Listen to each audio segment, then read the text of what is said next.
నా భర్తకు నేను విధేయతను కలిగి జీవిస్తాను. నా భార్యకు నేను విధేయత కలిగి జీవిస్తాను.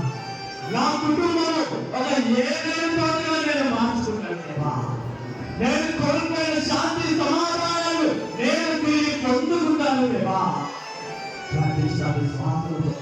దేవా ఇక మీదట నేను నిన్నే ఆరాధిస్తాను దేవా. నేను నా కుటుంబము నీపై ఆధారంగా జీవిస్తాను. పాత నిబంధనలు చెబుతున్నాడు, నేను నా కుటుంబం దేవుని ఆరాధిస్తామని. మనము కూడా అదే విశ్వాసంతో దేవుని ఆరాధిస్తామని దేవునిపై ఆధారపడదాం.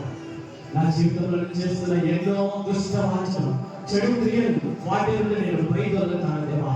అది మద్యపానం అయ్యవచ్చు, చెడు మాట్లాడడం అయ్యవచ్చు, లేకపోతే చెడు చేయడం అయ్యవచ్చు, దేవుని సాన్నిధ్యాన్ని రాకపోవడం ఉండడం అయ్యవచ్చు, తల్లిదండ్రులను గౌరవించడం ఉండడం అయ్యవచ్చు, వాటి ద్వారా నరహత్య చేయడం అయ్యవచ్చు, మోసములు చేయడం అయ్యవచ్చు, దొంగలించడం అయ్యవచ్చు, అబద్ధ సాక్ష్యాలు పలుకులు అయ్యవచ్చు, పరలోకమును ఆశించడం అయ్యవచ్చు.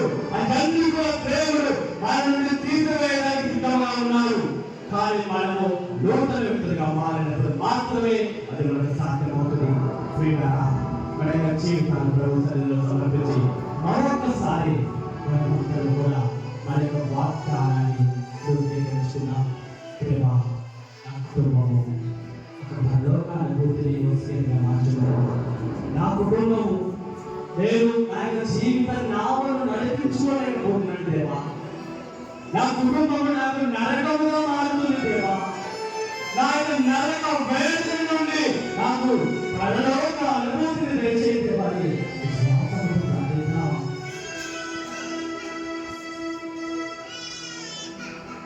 దేవా. నా కుటుంబంలోకి దిగిరావయ్యా.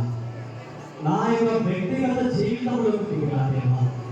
నా సంఘంలోకి దిగిరా దేవా. మమ్మల్ని నూతన సృష్టిగా మార్చిన దేవాని